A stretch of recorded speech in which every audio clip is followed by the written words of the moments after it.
Today's lesson in math is lesson 10.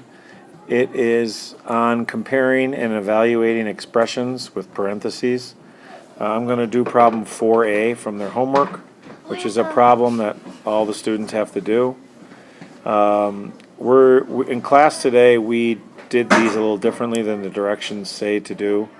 It says to use a greater than, less than, or equal sign to make the number sentences true without calculating. In fact, in class today, we did calculate, and the kids must show all their work and then compare. So I'll do that. I'll solve both. I'll evaluate and solve both sides of the expression. So if we're doing this problem first, you always do what's in parentheses first. 12 plus 9 is 21. So I'm ending up doing 2/3 times 21. So the way we did that is we take the 21 and we make it into a fraction by putting it over 1. And then we just do top numbers times top numbers. 2 times 21 is 42.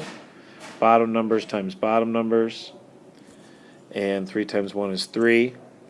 And 42 over 3 is equal to 14 wholes. Solve the other side. There are no parentheses, so it's just straight multiplication of 15 over 1 times 1 times 2/3. So top times top, 15 times 2 is 30. Bottom times bottom, 1 times 3 is 3. 30 over 3 is equal to 10.